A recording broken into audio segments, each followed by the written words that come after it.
Bonjour à tous et bienvenue dans les changements de la semaine sur Deltalytics. Cette semaine, plusieurs correctifs et améliorations. Tout d'abord dans le tableau ou dans la partie images, vous pouvez désormais ajouter jusqu'à 10 photos. Donc par exemple, si je mets 3 captures d'écran, on va pouvoir le voir. Ça a déjà fonctionné. Donc on sélectionne 3 captures d'écran, on fait télécharger maintenant. Et ensuite, on voit ici donc le petit 3 qui indique le nombre d'images. Lorsqu'on clique dessus, on peut rapidement naviguer entre chacune d'entre elles. Je suis en train de travailler sur un nouveau changement dans les comptes où à présent certaines firmes donc utilisent un buffer. Donc le buffer, c'est un minimum de capital à réaliser avant de pouvoir retirer, mais ce capital sera laissé sur le compte. Donc parfois, lorsque l'on trade, on va plutôt avoir tendance à charger pour atteindre ce buffer et ensuite trader d'une manière un peu plus légère au-dessus de ce buffer. Et donc les statistiques peuvent être un peu trompées par tout ce qui est réalisé avant le buffer. Donc j'ai ajouté une fonctionnalité dans la configuration, dans le drawdown et les règles de trading, la partie buffer. Donc on peut ajouter le montant du buffer, donc le montant à atteindre, et exclure tous les trades tant que le buffer n'a pas été atteint pour la première fois.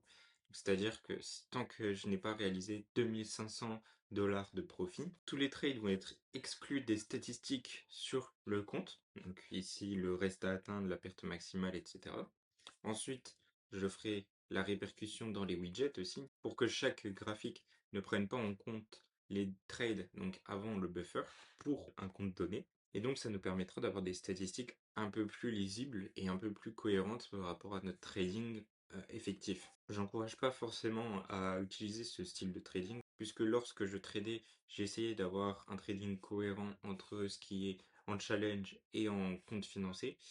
Mais je sais que certains traders aiment avoir un trading un peu plus agressif lorsque c'est des comptes de challenge ou qu'il faut atteindre un certain buffer avant de pouvoir retirer ses gains.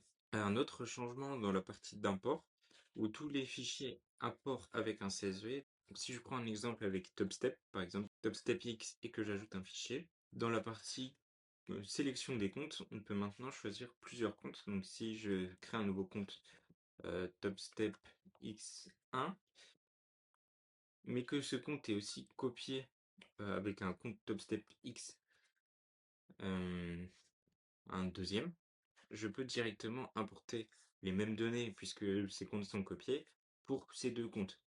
Donc ça va faciliter l'import puisque auparavant il fallait l'importer pour chacun des comptes indépendamment alors que ces comptes pouvaient être parfois copiés.